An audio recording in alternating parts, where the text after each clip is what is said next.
August 15, 1992. The sun beat down on the rural highways of Yakima Valley, Washington, a region known for its sprawling orchards and roadside fruit stands that dotted the landscape like colorful beacons for passing travelers. It was here, along Highway 12, that Robert Henderson operated his modest fruit stand, a fixture of the community for nearly 8 years. Robert was 53 years old, a man whose weathered hands told the story of decades spent working the land. His fruit stand was more than just a business venture. It represented a second chapter in his life after retiring from commercial farming. Each morning, he would arrive before dawn to arrange displays of apples, pears, and cherries, greeting regular customers with a reserved but genuine smile. "So glad to have you here. Comment your city so I can bring cases from your region and also know where you're watching me from." On that Friday evening, Robert closed his stand at his usual time, around 7 o'clock.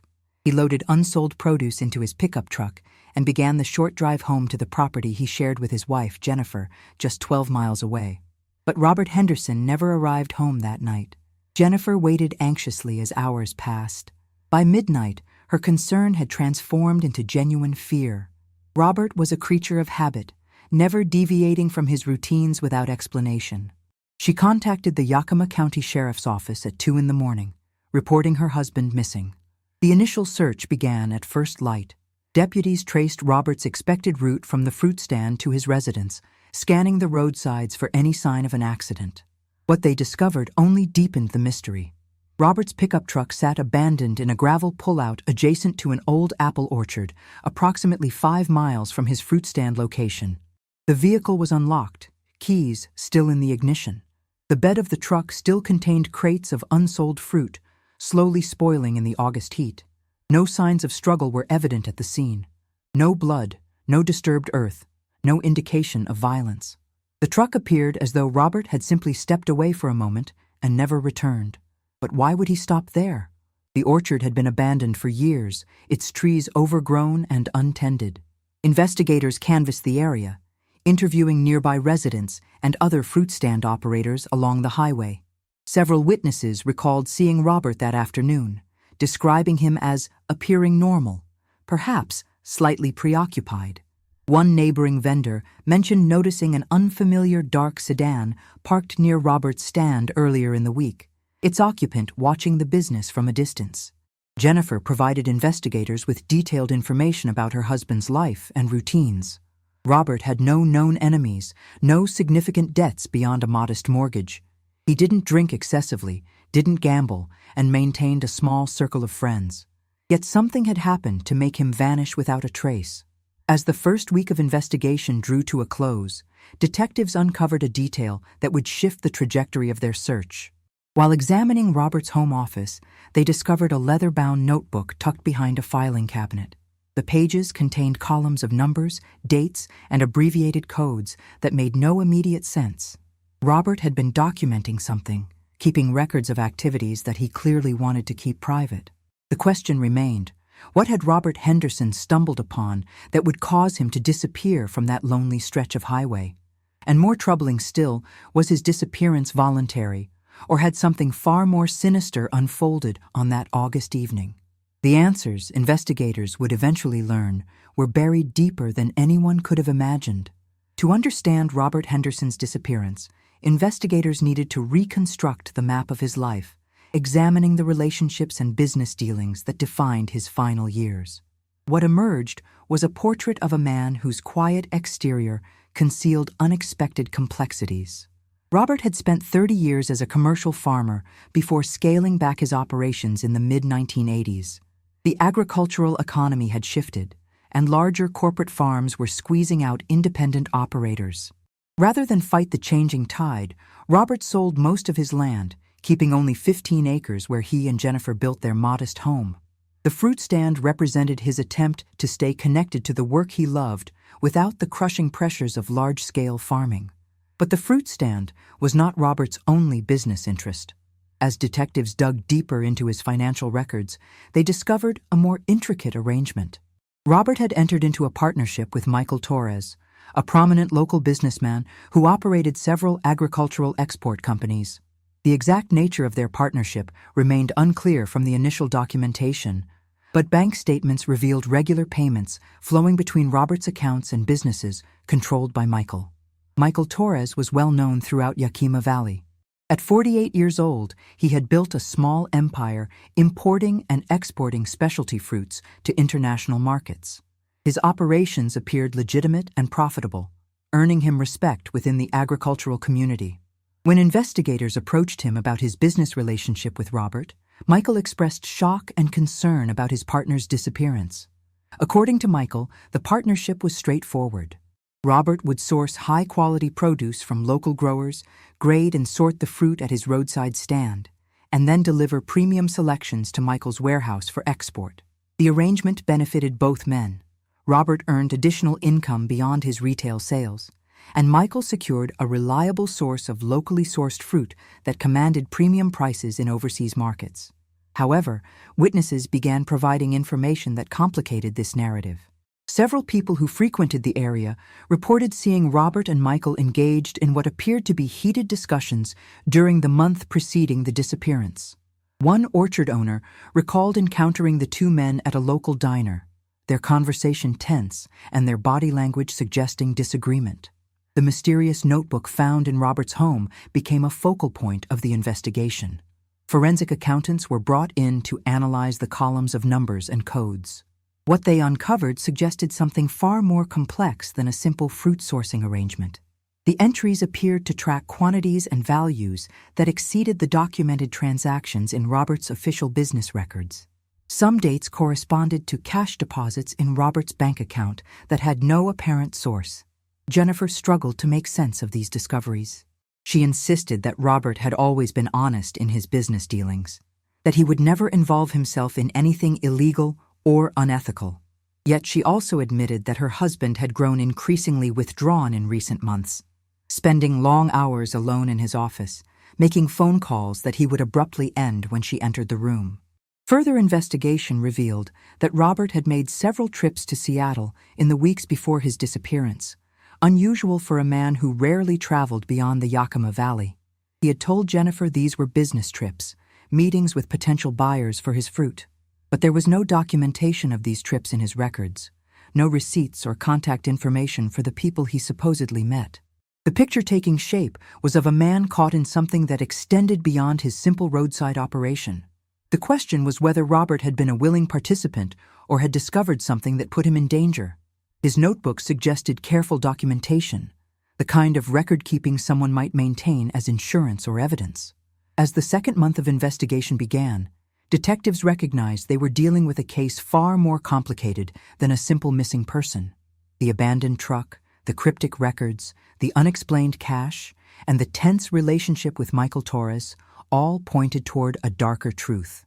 Something had been happening in the orchards and fruit stands of Yakima Valley, hidden beneath the surface of legitimate agricultural business. But without Robert Henderson, without his testimony or his body, investigators struggled to connect the pieces. The case was growing cold, files stacking up with more questions than answers. What they didn't know was that Robert had left behind a message, one that would remain hidden for more than 3 decades, waiting in the most unlikely of places. November 1992. 3 months had passed since Robert Henderson's disappearance, and the investigation had reached a critical juncture. The Yakima County Sheriff's Office had assembled a task force dedicated to unraveling the mystery, but every promising lead seemed to dissolve upon closer examination. Michael Torres had become the primary person of interest in the case. Financial investigators continued their deep dive into his business operations, uncovering a complex web of transactions that raised serious questions. Bank records showed that significant sums of money had moved through accounts associated with his export companies, amounts that seemed disproportionate to the documented fruit sales. Some transfers occurred on dates that corresponded exactly to entries in Robert's mysterious notebook. Detectives executed a search warrant on Michael's warehouse facility, a sprawling complex on the outskirts of Yakima. The operation appeared legitimate on the surface: refrigerated storage units filled with crates of apples and pears, shipping manifests documenting exports to markets in Asia and South America, employees going about their daily routines. But investigators noticed inconsistencies in the documentation. Certain shipments listed weights and quantities that didn't match the physical space they supposedly occupied. The search also revealed that Michael maintained a private office within the warehouse, accessible only through a locked door that required a security code. Inside, investigators found a second set of financial records, meticulously organized but separate from the company's official books. These documents painted a very different picture of the business operations, suggesting that legitimate fruit exports were being used to mask something else entirely. Forensic accountants determined that the shadow accounting represented hundreds of thousands of dollars in unexplained revenue over a 3-year period. The timing coincided exactly with when Robert Henderson had entered into his partnership arrangement with Michael Torres. The implication was clear. Robert had either been involved in whatever scheme Michael was operating, or he had discovered it and become a liability. During questioning, Michael maintained his innocence. He acknowledged the partnership with Robert, but insisted it was purely legitimate. He claimed the private records were simply alternative accounting methods for tracking profit margins, nothing illegal or unusual. Without concrete evidence directly linking him to Robert's disappearance, investigators couldn't make an arrest. Meanwhile, other aspects of the investigation were producing equally puzzling results. Agricultural inspectors who routinely monitored orchards in the region began reporting unusual observations. Several abandoned or rarely maintained orchards showed signs of recent activity: tire tracks, disturbed soil, and oddly sophisticated grafting work on old trees that should have been left untended. One inspector filed a particularly detailed report about an orchard located just 2 miles from where Robert's truck had been found. The property had been abandoned for nearly a decade, yet someone had recently performed extensive grafting operations on dozens of apple trees. The work was professional, the kind of skilled horticulture that required both knowledge and time.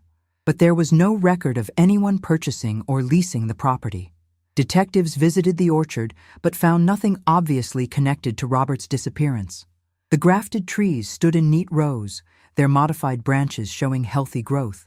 It seemed like an agricultural curiosity, perhaps the work of some enthusiast trespassing on abandoned land. Investigators documented the site, but didn't recognize its significance.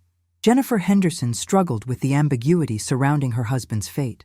The lack of closure weighed heavily on her, and she began conducting her own inquiries, speaking with people Robert had known, retracing his movements in those final weeks. She discovered that her husband had been asking questions around the valley, talking to other fruit vendors and orchard owners about business practices and export arrangements. Several people remembered Robert seeming troubled, as though he had learned something disturbing. One former employee of Michael Torres came forward with information that added another layer to the mystery. The man, who had quit his job 2 months before Robert's disappearance, claimed that Michael sometimes arranged special nighttime deliveries that regular warehouse staff were not permitted to observe. These deliveries involved unmarked trucks and occurred outside normal business hours. The former employee had assumed it was some kind of tax avoidance scheme and wanted no part of it. As winter settled over Yakima Valley, the investigation began to lose momentum. The evidence against Michael Torres was circumstantial, insufficient for prosecution. Robert's body had not been found, and without it, proving that a crime had even occurred remained a significant challenge.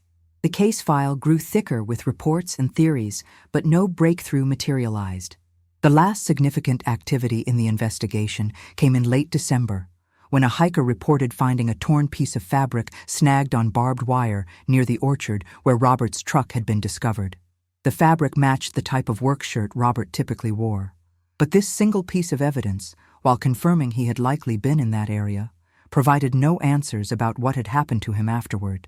The investigation officially went cold in early 1993, though it was never formally closed. Detectives moved on to other cases. Jennifer Henderson tried to rebuild her life without her husband, and Michael Torres continued his business operations under heightened scrutiny, but without charges.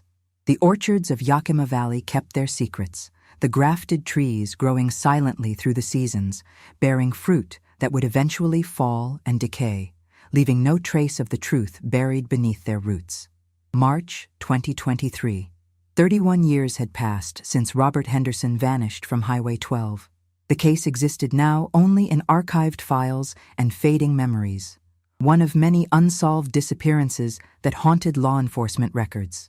But on a cool spring morning, an agricultural inspector named Christopher Walsh was about to stumble upon something that would resurrect the long-dormant investigation. Christopher worked for the Washington State Department of Agriculture, conducting routine inspections of orchards throughout the region to monitor for disease, pest infestations, and compliance with environmental regulations.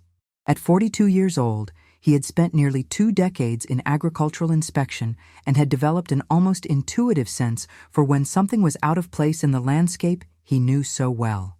His assignment that day was to survey several abandoned orchards in the Yakima Valley that were being considered for possible reclamation or development.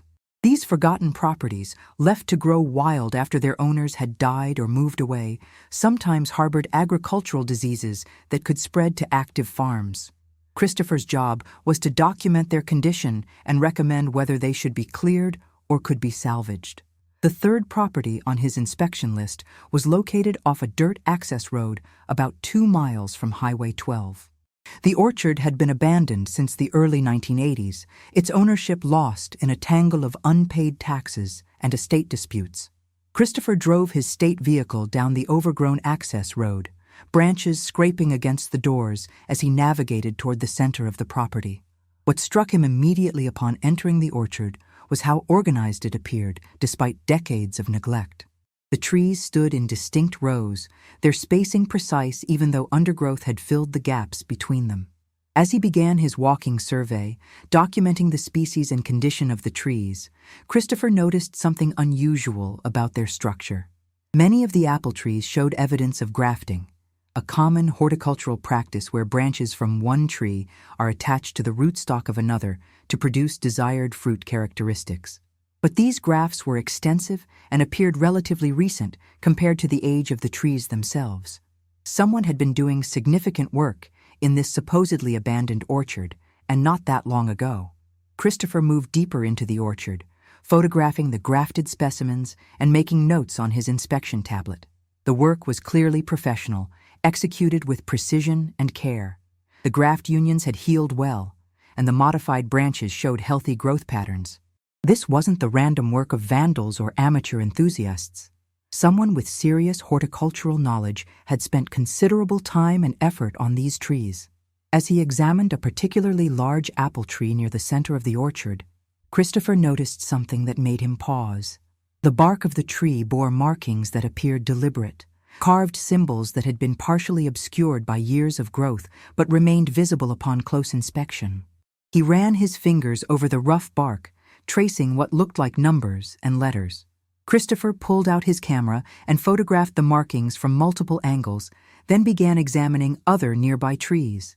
Several of them bore similar carvings, forming what appeared to be a pattern or sequence. His training included some understanding of historical land surveys and property markers, but these symbols didn't match any standard system he recognized. The markings included what appeared to be coordinates, numbers that could represent latitude and longitude. Christopher's pulse quickened as he realized the potential significance. He carefully documented each tree with carvings, mapping their locations within the orchard and photographing every visible symbol. Back in his vehicle, Christopher pulled out his GPS unit and entered the coordinates that most clearly appeared in the tree carvings. The location they indicated was approximately 200 yards north of his current position, deeper into the orchard near the property's northern boundary. He started his vehicle and navigated carefully through the overgrown paths toward the specified coordinates. The GPS brought him to a section of the orchard where the trees grew more densely, their unpruned branches creating a canopy that blocked much of the sunlight. Christopher parked and continued on foot, his inspector's instincts now fully alert to the possibility that he was walking into something significant. At the exact coordinates, he found a cluster of 3 apple trees that formed a small triangle. The center tree was larger and older than most in the orchard, its trunk thick and gnarled with age. The grafting work on this tree was even more extensive than the others, creating an almost geometric pattern of modified branches that seemed intentional beyond mere fruit production. Christopher circled the tree, examining it from all angles. Near the base of the trunk, partially hidden by undergrowth, he noticed that the soil appeared disturbed. Not recently, but the ground showed signs of having been excavated and refilled at some point in the past. The settling patterns and the way vegetation had regrown suggested this disturbance had occurred many years ago, perhaps decades. The inspector stood in that quiet orchard, understanding that he had found something that extended far beyond his routine agricultural survey. The carefully carved coordinates, the sophisticated grafting work, the deliberately marked trees, and the disturbed soil all pointed towards something hidden, something someone had taken great pains to both conceal and, paradoxically, mark for future discovery. Christopher immediately contacted the Yakima County Sheriff's Office, explaining what he had found. Within hours, investigators and forensic specialists were mobilizing toward the abandoned orchard, preparing to excavate the site indicated by the tree coordinates. What they were about to uncover would finally provide answers to a mystery that had remained unsolved for more than 3 decades and reveal the truth about what had happened to Robert Henderson on that August evening in 1992. March 17, 2023. The abandoned orchard that had stood silent for decades was now the center of intense investigative activity. Yellow crime scene tape cordoned off the area around the 3 apple trees that formed the triangle Christopher Walsh had discovered. Forensic teams worked methodically, first using ground-penetrating radar to confirm what lay beneath the disturbed soil before beginning the careful excavation process. The radar results had been conclusive. Approximately 4 feet below the surface, directly between the 3 marked trees, the equipment detected anomalies consistent with human remains. Detective Sarah Miller, who had recently taken over the cold case division for Yakima County, oversaw the operation. She had reviewed the Henderson file extensively after Christopher's discovery, recognizing immediately the potential connection between the abandoned orchard and Robert's last known location. The excavation began at dawn, forensic anthropologists working alongside crime scene technicians to carefully remove layers of soil. By mid-afternoon, their efforts had revealed what everyone had suspected but hoped against: human skeletal remains, partially preserved by the particular soil composition of the orchard. Personal effects found with the remains provided preliminary identification even before DNA analysis could be conducted. A wristwatch with an inscription, a belt buckle, and fragments of clothing all matched descriptions from the original missing person report filed by Jennifer Henderson in 1992. But it was a wallet, remarkably preserved in a sealed plastic bag buried alongside the remains, that provided definitive identification. Inside were Robert Henderson's driver's license, several credit cards, and most significantly, a folded piece of paper covered in the same handwriting that filled the mysterious notebook found in his home office 31 years earlier. The note was brief, but devastating in its implications. Robert had documented his growing suspicions about Michael Torres's business operations, describing how he had discovered that legitimate fruit exports were being used to smuggle contraband across international borders.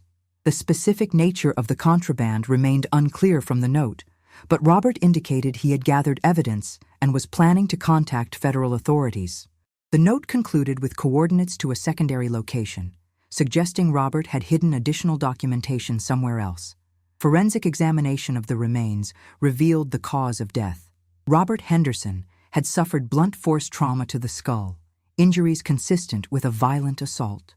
The forensic anthropologist determined that death had likely occurred within hours of his disappearance, placing the time frame exactly where the original investigation had suspected. Detective Miller immediately moved to reopen the case officially, assembling a new task force that included federal investigators, given the international smuggling implications. The case files from 1992 were pulled from archives and re-examined with fresh eyes and modern forensic capabilities. DNA evidence that had been impossible to process effectively 3 decades earlier could now be analyzed with precision. The secondary coordinates from Robert's hidden note led investigators to another location, a small storage unit in Yakima that Robert had rented under an assumed name just weeks before his death. The facility's records showed the unit had been paid for several years in advance using a cashier's check, and when payments eventually lapsed, the contents had been auctioned off to settle the debt. Tracking down what had happened to those contents required significant detective work. Eventually, investigators located the person who had purchased the unit's contents at auction in 1997. The buyer had kept most of the items in his own storage, considering them potentially valuable someday. Among boxes of miscellaneous items, investigators found what Robert had hidden: detailed ledgers documenting Michael Torres's smuggling operation, photographs of unmarked shipments, and copies of shipping manifests that had been altered to conceal the true contents of export containers. The evidence painted a clear picture of an operation that had used legitimate agricultural exports as cover for smuggling activities spanning several years. Michael Torres had been moving contraband materials hidden within legitimate fruit shipments, taking advantage of less stringent inspection protocols for agricultural products. Robert Henderson, through his role in sourcing and sorting fruit for Michael's export business, had gradually uncovered the scheme. Armed with this new evidence and the forensic confirmation of homicide, Detective Miller obtained an arrest warrant for Michael Torres. But locating him proved more complicated than anticipated. Michael had sold his business interests in 2008 and moved away from Yakima Valley. His current whereabouts required coordination with multiple law enforcement agencies to trace. Meanwhile, the discovery in the orchard had attracted significant media attention. The case that had gone cold 3 decades earlier was now front-page news, and tips began flowing into the sheriff's office from people who remembered details from 1992. One particularly significant tip came from a former employee of Michael Torres, who had relocated to Oregon years earlier. This witness provided crucial testimony about events surrounding Robert's disappearance. He described being present at the warehouse on the evening of August 15, 1992, when an argument between Michael and Robert had escalated into violence. The witness had been too frightened to come forward at the time, fearing retaliation, but now felt compelled to tell the truth after learning that Robert's remains had been found. According to the witness, Michael had discovered that Robert was documenting his illegal activities and planning to go to authorities. The confrontation had occurred in Michael's private office at the warehouse, escalating quickly into a physical altercation that resulted in Robert's death. Michael had then forced the witness to help dispose of the body, threatening him into silence. The witness described how they had transported Robert's body to the abandoned orchard under cover of darkness, selecting the location because Michael knew the property well from previous unauthorized use of the land. But what the witness couldn't explain was the elaborate system of tree grafting and coordinate markings. That, investigators realized, had been Robert's own doing. Further investigation revealed that Robert had visited that orchard multiple times in the weeks before his death, performing the grafting work himself. He had created a message that would survive even if he didn't, marking the location where he suspected he might end up if his confrontation with Michael went wrong. The sophisticated horticultural work had been Robert's insurance policy, a way to ensure that even in death, he could point toward the truth. The grafted trees, the carved coordinates, the hidden documentation, all represented Robert Henderson's final act of defiance against the man who would ultimately take his life. He had understood the danger he was in and had taken steps to ensure justice would eventually be served, even if it took 31 years for someone to read the message he had literally carved into living wood. April 2023. Michael Torres was located in Phoenix, Arizona, where he had been living under his legal name but keeping a low profile since leaving Washington state 15 years earlier. Federal marshals arrested him without incident at his residence, and he was extradited back to Yakima County to face charges of first-degree murder, conspiracy, and multiple counts related to his smuggling operation. The case drew national attention as details emerged about how Robert Henderson had essentially documented his own murder investigation, decades before modern technology made such foresight seem less remarkable. Legal experts noted the unique nature of the evidence. A victim who had quite literally planted the seeds of solving his own case, using his expertise as a horticulturist to create a living monument that would eventually guide investigators to the truth. The trial began in September 2023, more than 3 decades after Robert's death. Prosecutors assembled a comprehensive case built on multiple layers of evidence. The forensic proof of homicide, the detailed documentation Robert had hidden, the testimony of the witness who had helped dispose of the body, and the financial records showing the smuggling operation all combined to create an overwhelming argument for conviction. Michael Torres's defense team attempted to argue that the passage of time had degraded the reliability of evidence and witness testimony. They challenged the forensic conclusions, suggested alternative explanations for the documentary evidence, and portrayed the witness as unreliable due to his delayed reporting. But the physical evidence was too substantial to overcome. The grafted trees themselves became a powerful symbol during the trial. Prosecutors brought in horticultural experts who explained the skill and planning required to execute the grafting work Robert had performed. Photographs of the coordinate carvings, now 31 years old but still clearly visible, were presented to the jury as evidence of Robert's deliberate effort to mark the location of his final resting place. Jennifer Henderson, now 78 years old, attended every day of the trial. She testified about her husband's character, his growing concern in the weeks before his disappearance, and the devastating impact his loss had inflicted on her life. She described 3 decades of uncertainty, of knowing something terrible had happened, but having no answers, no closure, no justice for the man she had loved. The prosecution also presented evidence about the smuggling operation that had motivated the murder. Federal investigators had traced the network Michael Torres had operated, discovering it had been more extensive than even Robert had documented. The operation had continued for several years after Robert's death, eventually collapsing only when other law enforcement investigations had inadvertently disrupted the distribution network on the receiving end. Throughout the trial, Michael maintained his innocence, claiming he had been framed by business rivals and that the witness testimony was fabricated. But the jury found the evidence convincing. After 4 days of deliberation, they returned a verdict of guilty on all charges. The sentencing hearing took place in November 2023. Before the judge imposed sentence, Jennifer Henderson was given the opportunity to address the court. She spoke about Robert's dedication to honesty and justice, about how he had chosen to confront wrongdoing, even knowing the personal risk. She described the ingenious way he had ensured the truth would eventually emerge, using his knowledge of horticulture to create a message that would outlast any attempt to bury the evidence. The judge sentenced Michael Torres to 25 years to life in prison for the murder of Robert Henderson, with additional consecutive sentences for the smuggling and conspiracy charges. Given Michael's age of 79, the sentence effectively ensured he would spend the remainder of his life incarcerated. In the months following the trial, the abandoned orchard where Robert's remains had been found became an unexpected site of pilgrimage. People came to see the grafted trees, to marvel at the ingenuity and foresight Robert had demonstrated in marking his own burial site.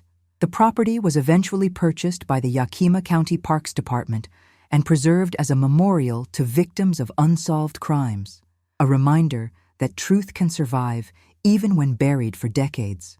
Christopher Walsh, the agricultural inspector whose careful observation had cracked the case, was recognized by the state for his role in solving one of Washington's longest-standing cold cases.